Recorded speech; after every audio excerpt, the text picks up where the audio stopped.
Você imagina a minha felicidade. Quer dizer, para mim é uma grande honra estar participando, para mim, de um evento de grande porte, porque quando a gente consegue se comunicar com pessoas, quer dizer, ter pessoas que têm uma ideia do que é a fotopintura, porque as pessoas têm ideia da fotopintura apenas como um retrato na parede. A fotopintura vai muito além disso, ela chega a ser um ritual dentro das casas, um ritual de família, aquilo que a representação da fotopintura na casa. É como você ter um santuário. Eles são os guardiões da fotopintura. Quem tem uma em casa termina por ser guardião.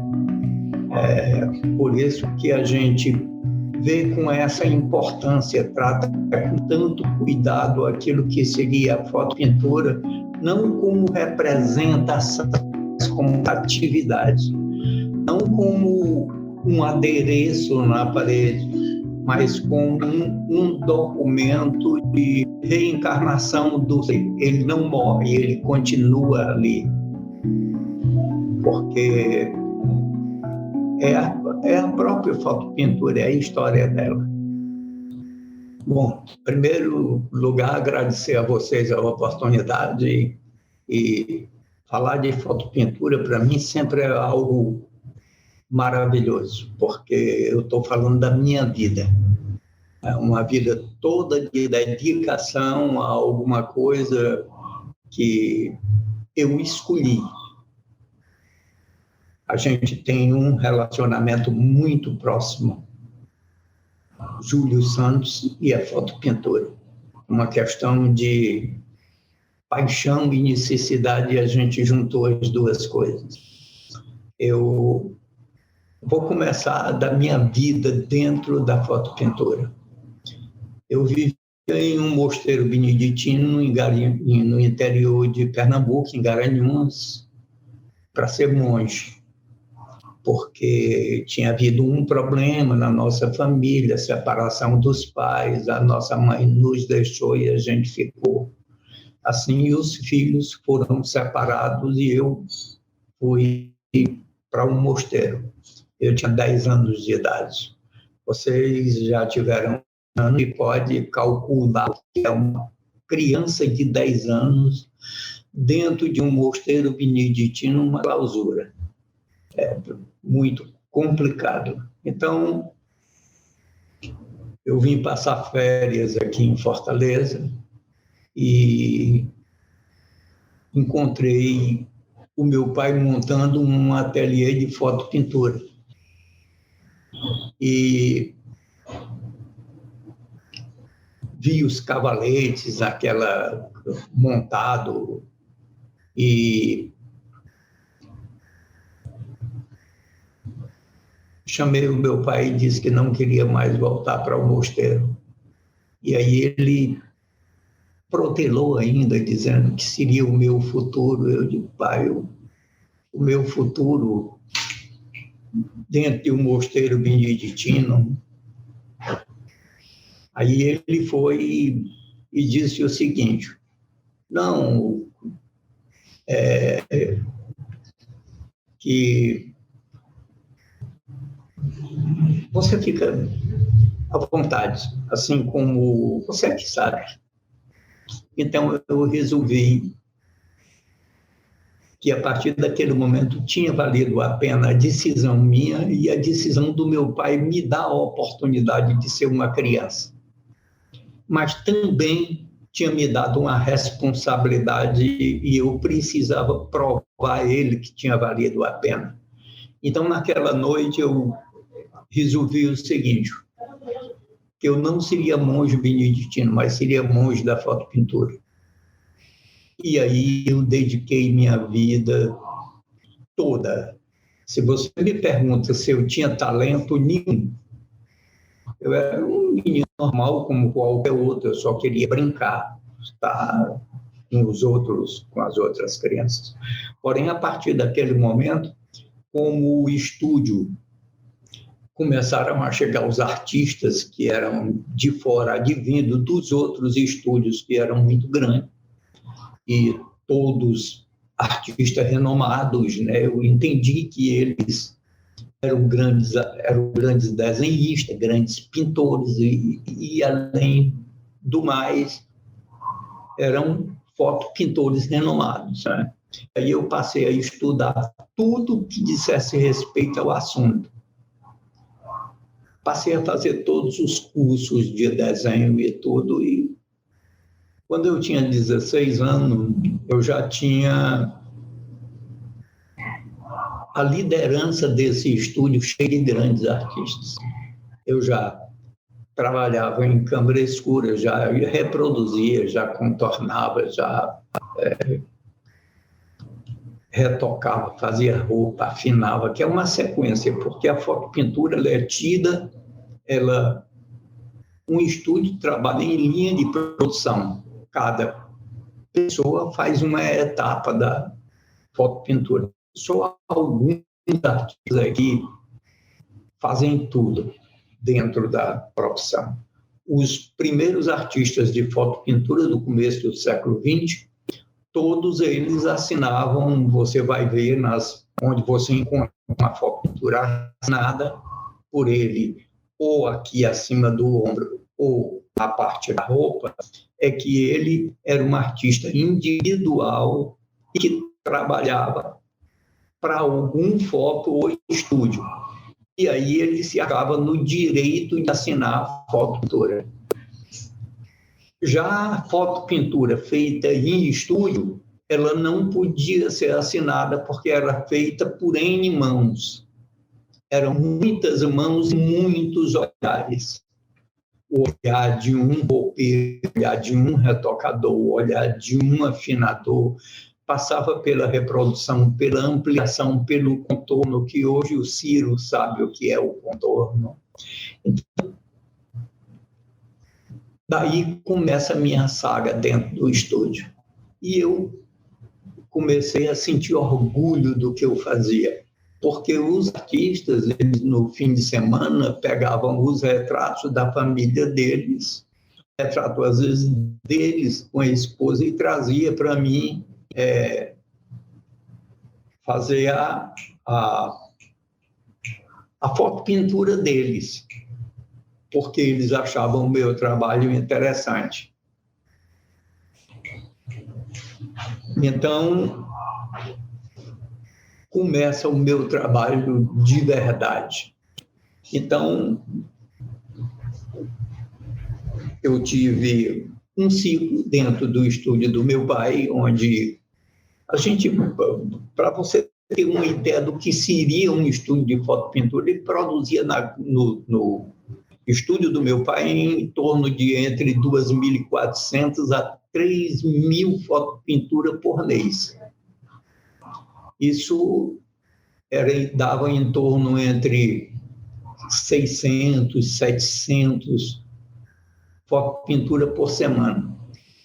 E isso precisava ter uma quantidade de retocadores, uma quantidade de roupeiro, e assim sucessivamente para que isso acontecesse. E a figura principal da fotopintura era o vendedor de porta em porta, aquele que trazia os pedidos para ele, que não era um retrato chegado pelo consumidor final. Ele era abordado na sua casa e o retrato dele vinha em termos de lote. Tinha vendedor que trazia 100, outro trazia 500, outro trazia 600, e a gente trabalhava o Brasil todo. Em todo canto a gente tinha vendedores trabalhando, principalmente nisso que a gente chama do sul da Bahia, norte de Minas, sul da Bahia, até o norte. Manaus, todo esse estado estava inserido nesse contexto. E a gente ia produzindo. Porém, chegou um tempo que o estúdio ficou pequeno para mim. Eu achava que eu tinha que sair, que buscar outros outros ares, porque eu precisava esperar diferente do estúdio que eu estava vivendo. E aí eu encontrei na Rua Major Facundo 725 um estúdio, e lá 6 meses depois eu já era sócio, já tinha 2 salas, tinha o Foto Paris na parte de baixo e o estúdio na parte de cima. E eu tive uma ascensão muito rápida, né? E um dia o meu irmão chegou lá e disse: Dinho, o estúdio lá está fechando. Aí eu digo: rapaz, então amanhã mesmo eu saio daqui e volto para lá para a gente retomar o estúdio. E foi assim que eu fiz. Voltei para dentro do estúdio e a gente retomou, e o estúdio começou a progredir novamente. E aí a gente teve que pegar garotos de rua para transformar em fotopintores, em artistas. E para isso a gente dava um pequeno salário para que eles tivessem estímulo para aprender. O menino de rua, aquele que desenhava em calçada, aquele que tinha um traço interessante, a gente ia pegando esse menino, porque sabia que ele tinha talento, e ia tirando, transformando ele em fotopintores, né? E aí a gente consegue fazer novamente um estúdio de ponta até 2006. E isso já em 97, eu já tinha conseguido, já tinha o programa da Regina Casé, Brasil Legal, foi feito com a gente dentro do estúdio, e eu tive o orgulho de ver esse programa ser escolhido por vocês aí no Sudeste como o melhor programa do ano, e ele repetiu-se no começo do ano de 98, ele foi reproduzido, e isso já encheu a gente de orgulho. E aí veio o filme do Joy Pimentel, Retrato Pintado, que eu não concordo com o nome, Retrato Pintado.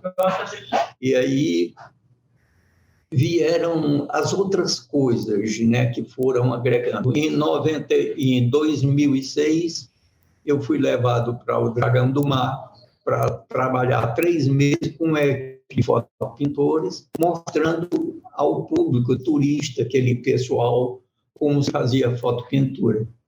E quando eu saí de lá, estava falido, porque a fotopintura tinha perdido para aquilo que a gente chama as montagens digitais.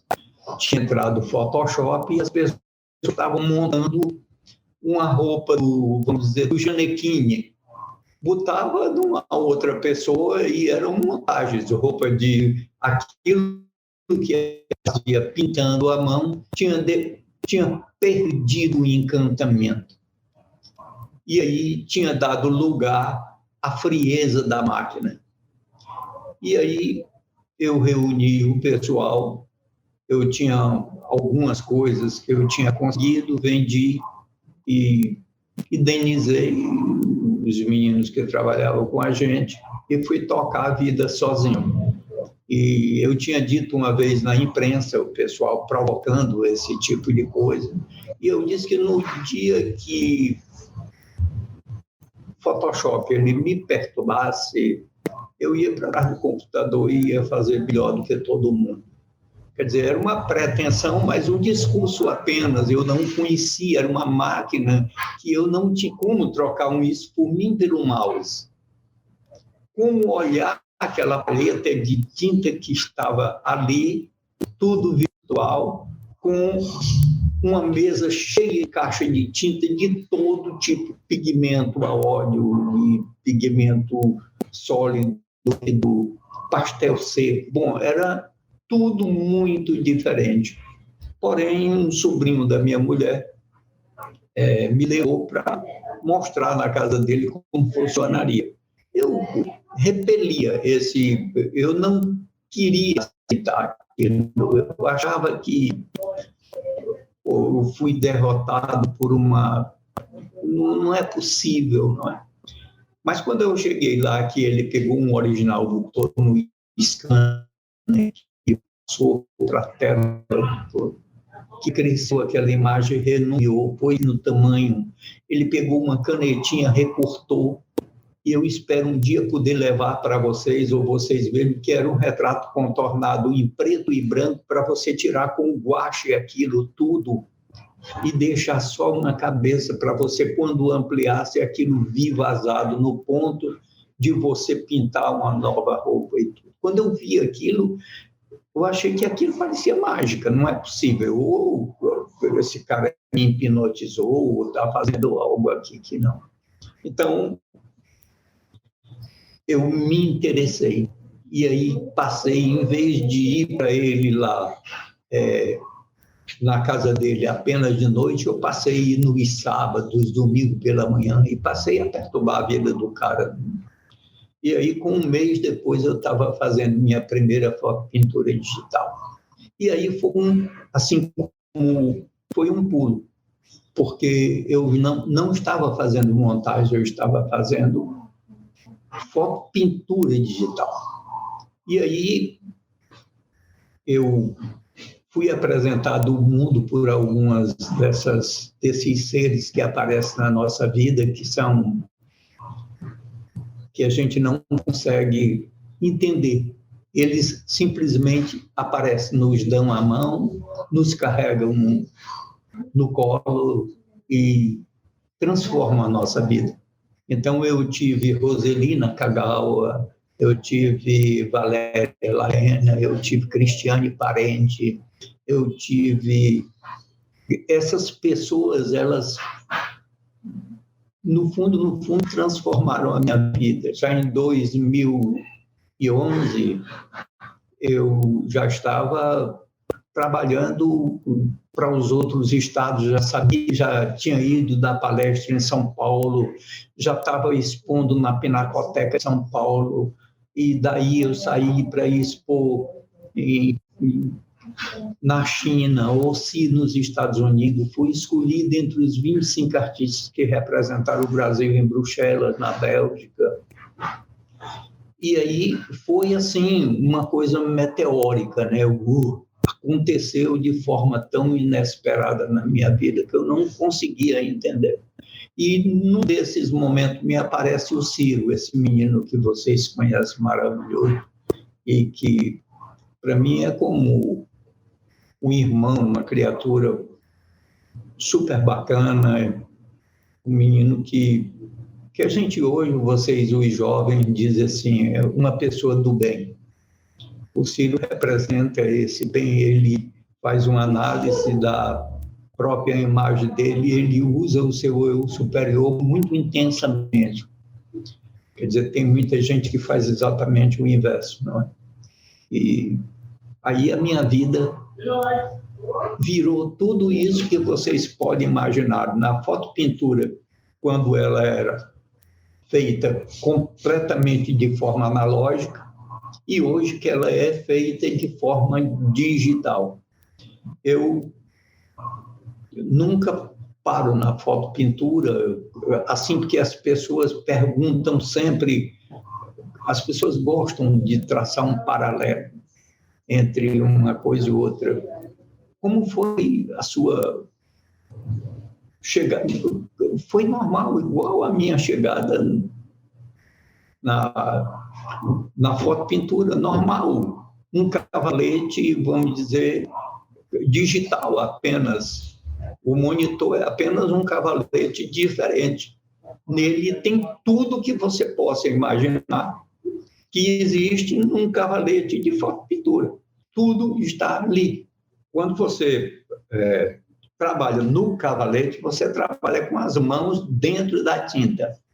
Já no computador você não precisa, porque ela é virtual. Quer dizer, todas as tintas estão ali, todas. Eu estou falando de óleo transparente, de pastel, de pigmentos em pó, dos pigmentos líquidos e das outras tintas que você possa ter acesso, uma raspadeira, um lápis, que é para você retocar o retrato para abrir luz e suavizar traços e tudo.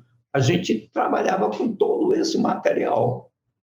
Quer dizer, seria lindo, maravilhoso, se a gente pudesse falar para as pessoas de que foto-pintura que está ali na parede, ela tem uma história de vida interessante. Por quantas mãos aquilo passou? Porque também passou pela mão da fábrica de moldura, que as molduras ovais. Existia aqui em Fortaleza algumas fábricas de moldura que trabalhavam com esse tipo de retrato. O tipo de retrato foto-pintura, vocês vão ver muito na parede de vocês aí também, feito pela Uniarte em São Paulo, que era uma empresa e que ela entregava em torno de entre 8 e 12 mil retratos todo mês. O dono era o seu Walter e a dona Dijandira era a gerente. Eles tinham 10 vendedores em cada cidade do Brasil. E vocês identificam esses retratos pelo formato. As molduras deles eram aquilo que você chama de capelinha, que é para a gente aqui a catedral, a ogival, que ela era reta, e os dois lados ovais, assim. Ou então em sentido contrário, quando ela era oval a parte de cima e reta a parte de baixo. Isso além da oval, que era um estilo também diferente, mas já vem do século XIX, porque a fotopintura, ela, quando você vai ver a história da fotopintura no México, ela tem tudo a ver com a fotopintura. Africano parece muito com o povo brasileiro, em termos de cultura, em termos de rituais, em termos de tudo. E a fotopintura não deixa de ser também um ritual. Então, quando você vai ver essa história do México, você vai encontrar o Diógenes Garça, que foi um vendedor que você pensa que os Estados Unidos entrou na fotopintura, os Estados Unidos, você pensa assim, ele entra por causa dos imigrantes do México que vendiam retrato para os americanos. E você vai encontrar naqueles salões, nesses filmes de Bang Bang, alguns retratos grandes, pintado, aquilo ali era feito no México, não era feito nos Estados Unidos. Mas essa história, por exemplo, da fotopintura, ela começa antes do século XX. Ela não começa depois do século XX, nem começa aqui no Nordeste. Ela começa também na Europa e ela vem aqui junto com os artistas que vinham no século XIX para montar, porque no fundo, quando você vê a história desses artistas, eles apareciam nos anúncios dele. Fulano de Tal dos Anzóis Pereira, dinamarquês, chega a Fortaleza para um período curto de 20 dias, tudo em fotografia. Aí você vai, ele era fotógrafo, quer dizer, estava vendendo o trabalho dele. Agora, quem chega com força com a fotopintura para o Nordeste são os mascates, que eram aquilo que a gente chama de galegos, são aqueles caras falando um português muito ruim, porque eram espanhóis, ou a gente tinha dificuldade de entender o próprio português que o português falava, porque a gente tinha praticamente um dialeto aqui no Nordeste, que era uma maneira de falar diferente dos outros. Então, chamava todas essas pessoas de galego, que vendiam tecidos, vendiam agulhas, ouro 14, essas coisas, e vendiam a foto pintura também. Por isso que eles entravam para os grandes ricões. E por isso que a geração como a minha, que hoje eu tenho 80 anos, quer dizer, você veio, quer dizer, 79, né? Você vai... Eu encontrei ela na casa dos meus avós.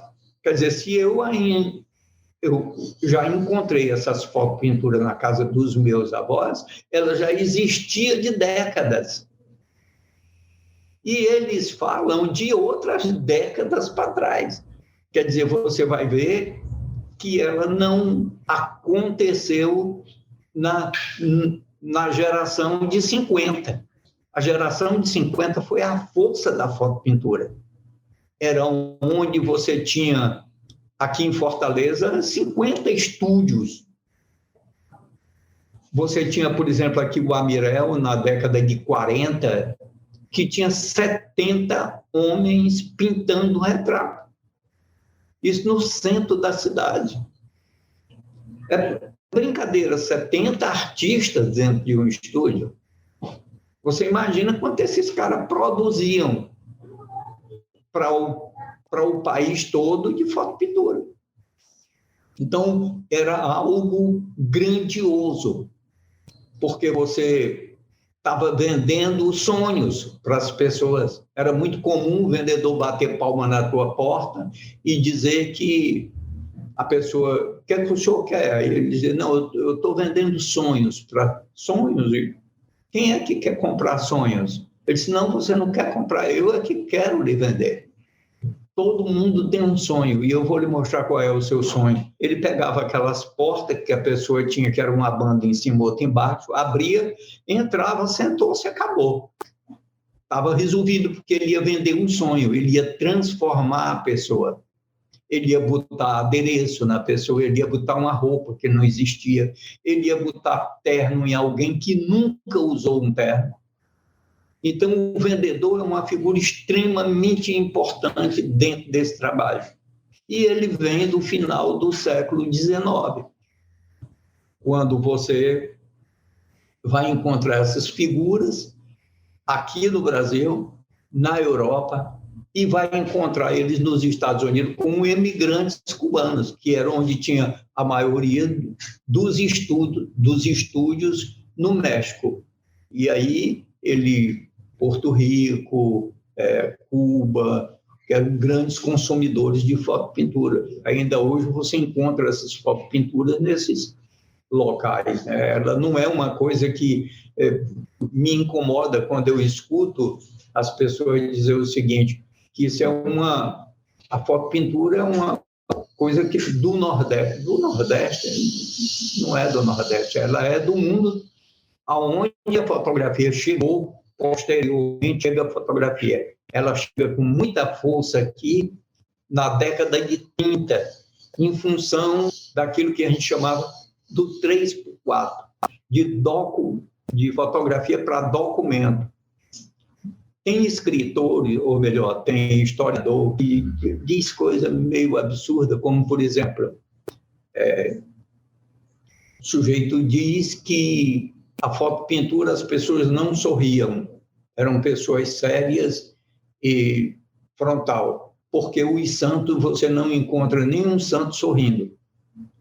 Ele escreveu isso. Mas você vê quanta ignorância não era porque diante de uma máquina fotográfica, para você fazer um 3x4, a primeira coisa que o fotógrafo dizia era que você não mexesse e não sorrisse. Quer dizer, você era sério, tinha que ter um ar de seriedade, quando na realidade ele era obrigado em função do retrato ser para documento, e ele não podia sorrir. No começo eu falei que a fotopintura dentro dos estúdios era linha de produção. O original chegava dentro de um envelope e ele trazia uma observação. Essa observação dizia 1G2, o G quer dizer grupo, 1G2 24x30 colorido. Podia ser colorido, sépia ou preto e branco. E eles botavam oval, cor de olhos castanhos, cabelos pretos, olhos, ou melhor, cutis branca, vestido decotado, observação, cordão e brinco. Pronto. Aí era como chegava dentro do estúdio. E aí a gente loteava pela quantidade de envelope que vinha.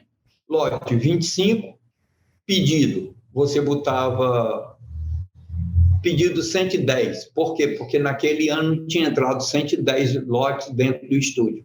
Começo do ano era mais ou menos isso. Então, o que acontece? Aquele lote era pegado, entregue para o reprodutor. O sujeito ia, reproduzia, quer dizer, tirava um negativo daquele original. No outro dia, o gerente de salão pegava aquele lote, junto com outros, claro, e trazia para o contornador, para que o contornador tirasse o fundo de acordo com a necessidade daquilo que a observação pedia. No outro dia, ele pegava aquele mesmo e levava para o ampliador. E aí ele observava tamanho do retrato, se era um G2, se era um busto, se era grupo. O busto queria dizer não era que era aqui, não era, era uma só pessoa. Porque quando não era, ele botava corpo inteiro, que era do jeito que a pessoa estivesse. E aí passava pelo ampliador. Depois ele ia para o cara que lavava, virava a sépia, colava e convexava. Convexava era transformar ele em convexo. Era uma prensa que fazia aquilo. Aí ia para o coloridor. O coloridor ia para o retocador. O retocador era responsável por fazer o cabelo, os olhos, nariz, a boca e dar tonalidade no rosto, como botar luz vermelho nas sombras e assim sucessivamente. De lá ele ia para o roupeiro.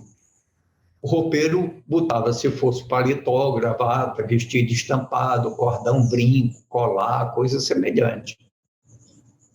De lá ele ia para o afinador. O afinador era responsável por tirar os defeitos que o retrato tivesse, como, por exemplo, uma mancha escura, preta, ou um pingo preto, ou um pingo branco, ou igualar o retrato, fazer com que melhorasse essas rugas de canto de olho, o colar debaixo do pescoço, que todo mundo tem, e assim sucessivamente. E aí ia para a pessoa que ia fazer o fundo e ia para quem ia fazer o repasse, para concluir e entregar posteriormente para o vendedor. Esse era o trabalho de um estúdio. Ele funcionava exatamente dentro desses padrões. Todos os estúdios. Agora, existia o estúdio que tinha uma equipe, mas tinham os artistas que vocês vão encontrar foto-pintura de qualidade por aí afora, e vão encontrar foto-pintura ruim, e mal feita e tudo. Ali eram pessoas desgarradas que não tinham aprendido completamente tudo, e pegava no banheiro da própria casa, fazia uma câmara escura e ele mesmo ia fazer o trabalho todo, retoque, roupa, afinação e tudo, e terminava por ficar o desastre. E aí surge uma coisa aqui no Nordeste que se chamava boneco. Isso não está ligado ao retrato mal feito. Tinham dois vendedores, o nome de um era Aderbal, o outro era Oswaldo, e o Oswaldo deixa de vender retrato e manda uma carta para o colega dele, que era o Aderbal, dizendo o seguinte, que Oswaldo, eu deixei de vender feiura para vender cultura. Me cansei de, em cada casa que chegava, era um boneco para entregar um retrato. Quer dizer, era um boneco, era uma confusão para ele entregar um retrato, porque o pessoal não gostava daquilo, porque os bons estúdios, grandes estúdios, não tinham condição de trabalhar para os vendedores pequenos, trabalhar para os vendedores que tinham muita produção. E aí eles se sujeitavam a fazer retrato com pequenos estúdios, e aí vinha aquilo que a gente chama de determinado momento, na década de final de 50, começo de 60, a própria degradação da fotopintura, onde ela entra em declínio completamente. Bom, até isso que você chama da imagem distorcida que você via na sua casa, 3 tempos diferentes, isso também, dentro dos estúdios bons, claro que eu estou falando, isso também era um milagre da fotopintura. Era você não imaginar isso que você chama de tempo como medida, espaço-tempo, e sim como uma dimensão, onde ele consegue juntar as pessoas numa só dimensão, e não trazendo de tempos diferentes, porque o tempo é um só. O tempo é uma dimensão que existe. O tempo medida é outro. Para isso que a gente chama, eu era mais nova, meu pai ou minha mãe, eu tenho pegado o retrato aqui de pessoas que mandam fazer ele adulto e ele criança, ele como filho dele. São tempos diferentes, quer dizer, o mesmo tempo, compreende? Com foto, pintura na mesma dimensão, colocando numa dimensão só a mesma pessoa em épocas diferentes. É o milagre da fotopintura, isso é que faz ela extraordinariamente grande. Eu, por exemplo, outro dia, falando para você, eu ia mostrar, não consegui, mas vou mandar para o Ciro, o Photoshop 1959. Eu bati uma fotografia minha com 14 anos e desenhei um artista desses filmes a cowboy, ali, vamos dizer, naquele oeste americano, ali no Texas, por ali, onde você encontra aqueles cactos, aqueles... Então, eu digo para as pessoas que aquilo ali era o Photoshop já dando sinal de vida em 1959. Quer dizer, eu já estava fazendo lá. Bom, agora, indo para a sua pergunta, basicamente, os estúdios, ele funcionava como eu expliquei. Você tinha o contorno, que era o contorno feito num negativo, tinha a reprodução, depois vinha para o contorno. E aí você tirava aquele contorno, existia o especialista, a pessoa que era contornador.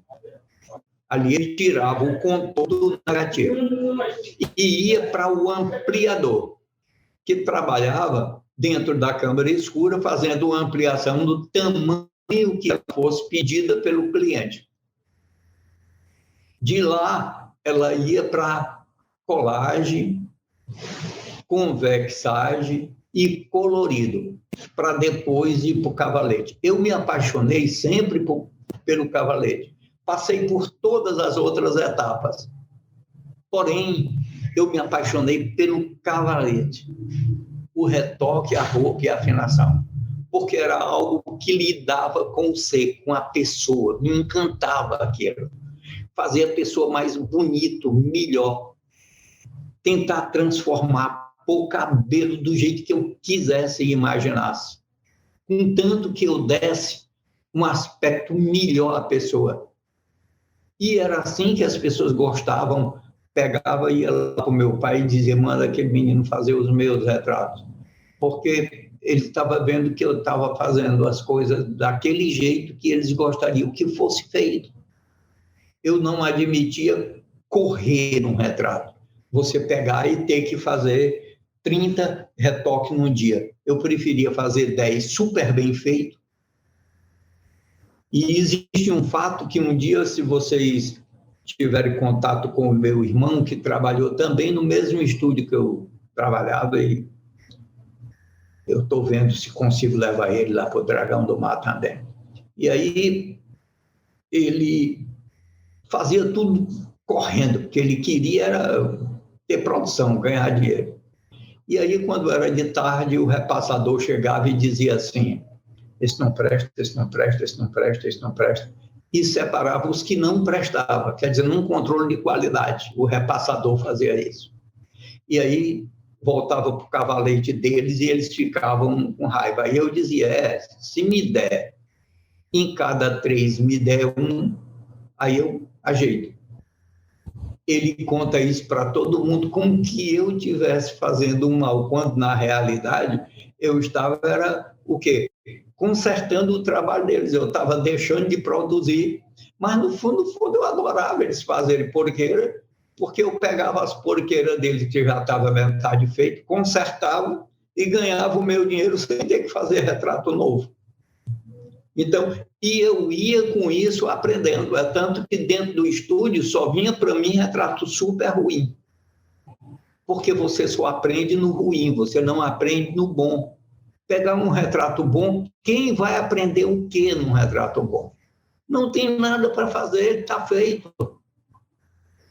É ruim quando você pega uma pessoa comum e diz assim, vestido de noiva.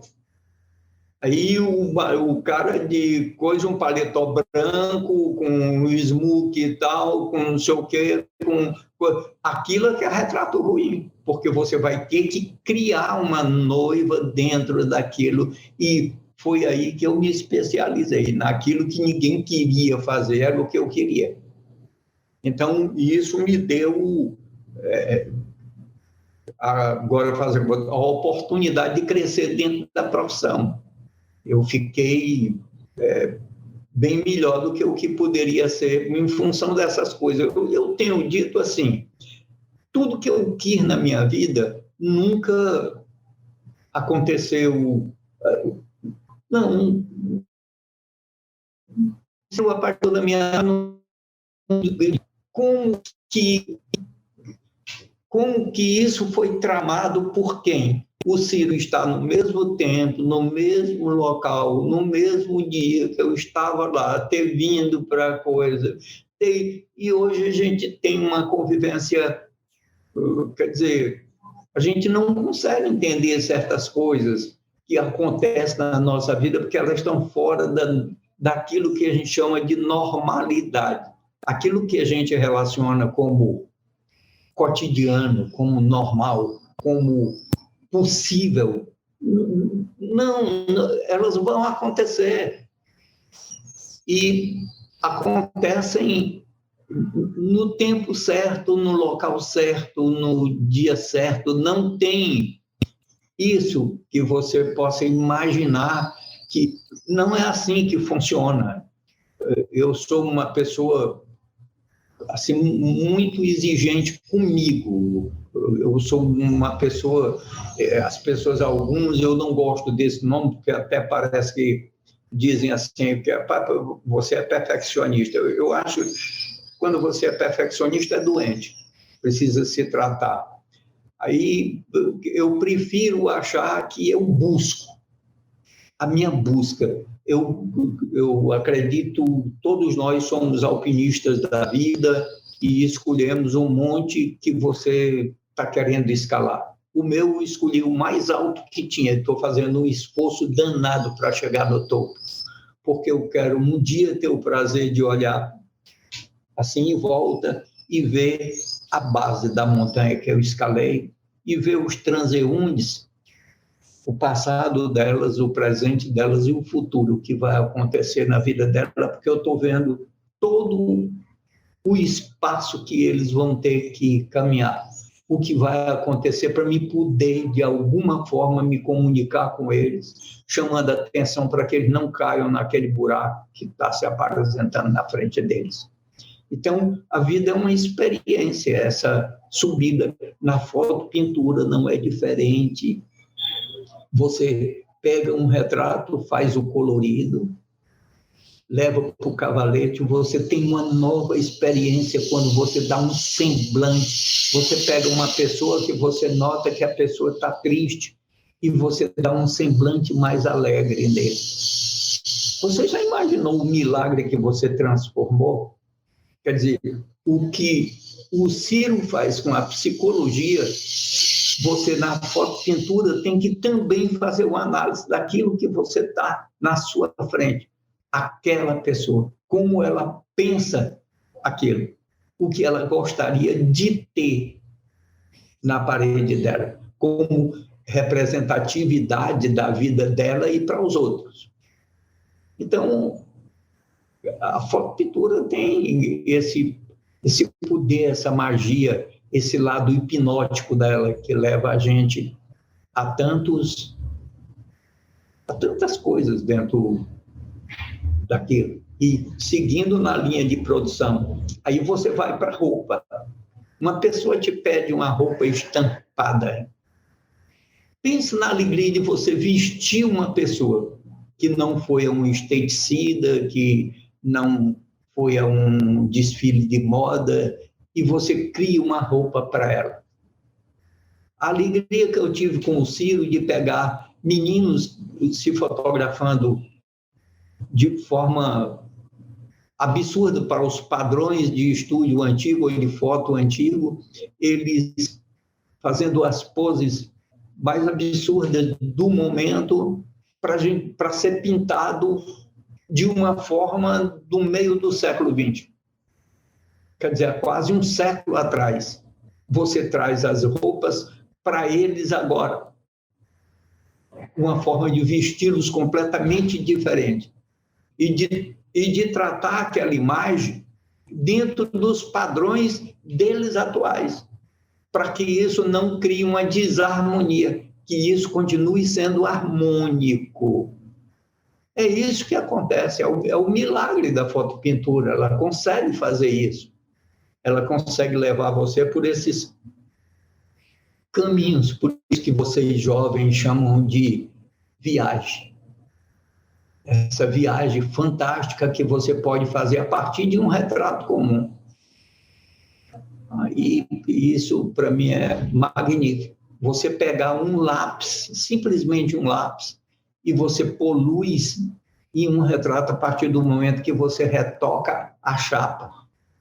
Porque quando você está retrocando o positivo, é um outro tipo de afinação, é um outro tipo de trabalho. Você vai arredondando a face da pessoa, criando, não deixar a pessoa reta, plana, apesar de ser uma ampliação plana, mas você dá relevo a ela.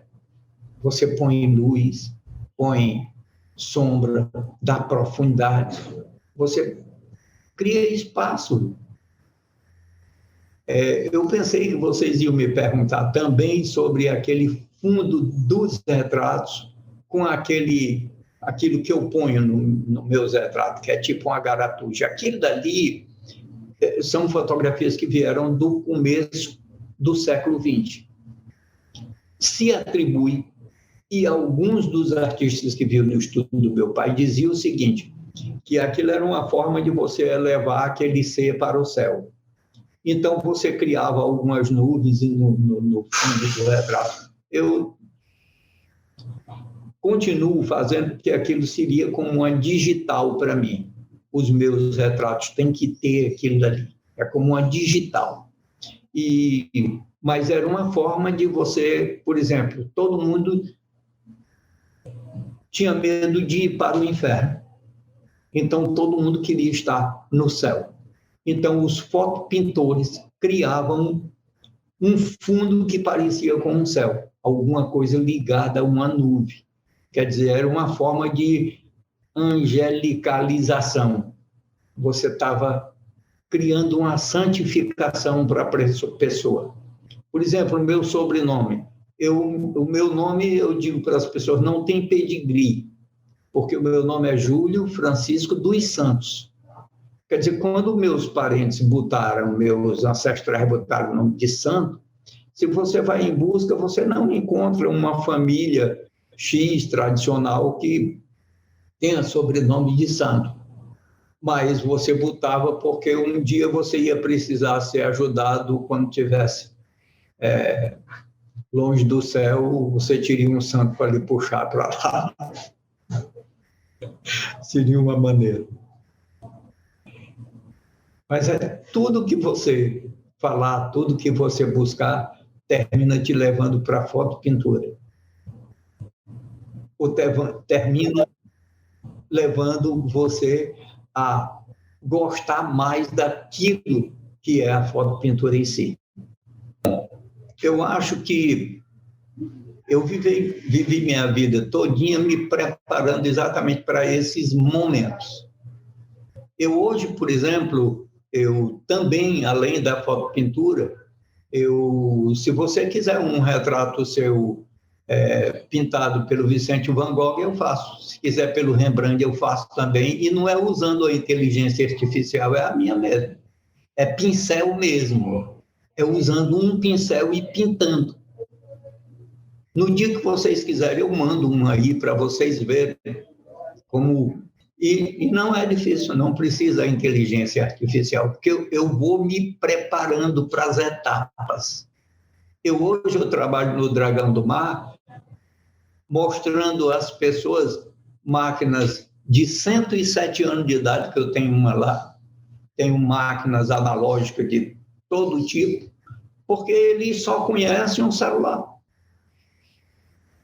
Hoje, quem está começando no Photoshop vai ter uma grande desilusão, inclusive quando você diz fazer uma fotografia do mestre Júlio, ele vai ter um grande problema, porque as fotografias daqui a alguns dias, você vai encontrar fotografia em 3D.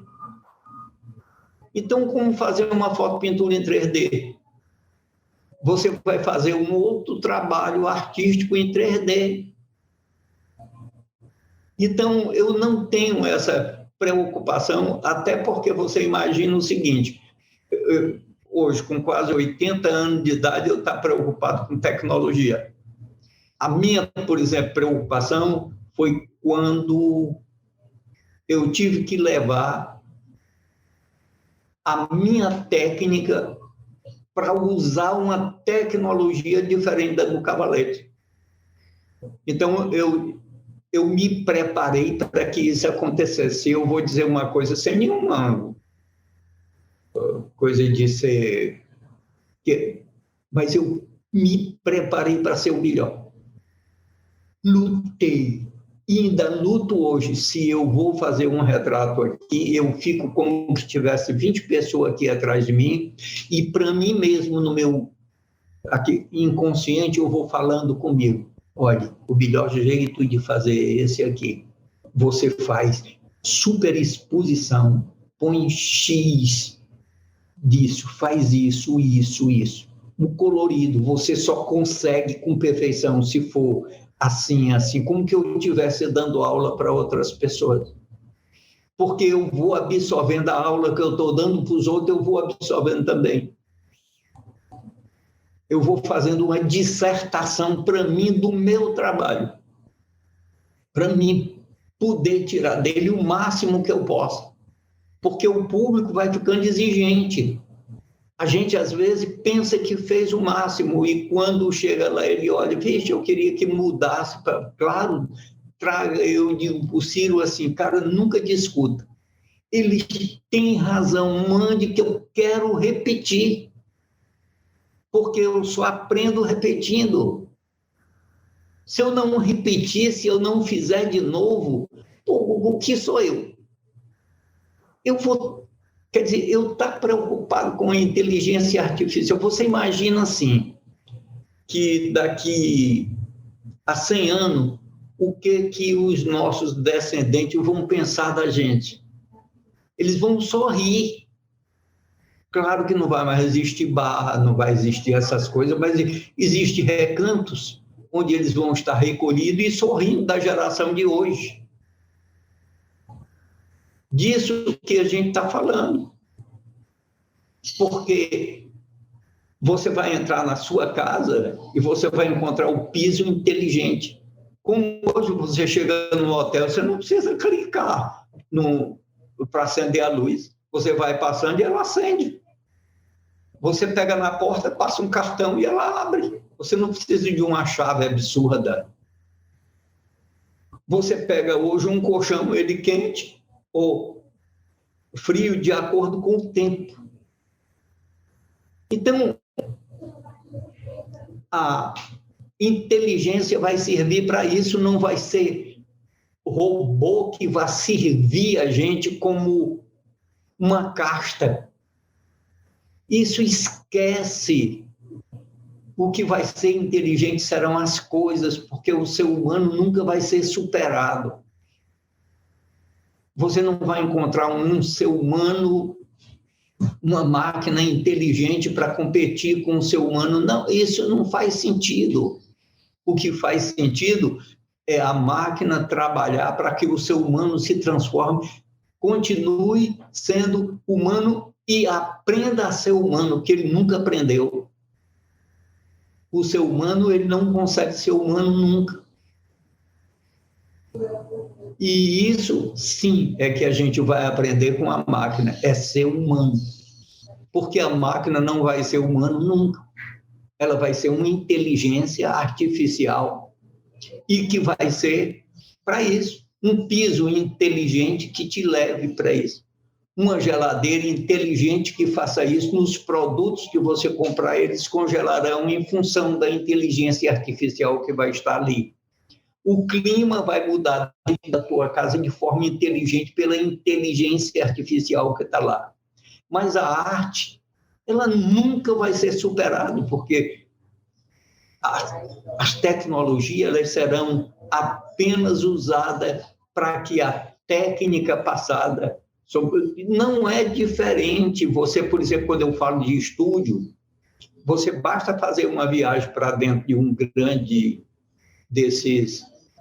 dessas grandes galerias e olhe algumas pinturas de 2 séculos que você vai ver que quem pintou a roupa não pintou o rosto, quem pintou o rosto não pintou os adereços. Quem pintou os adereços não pintou os sapatos.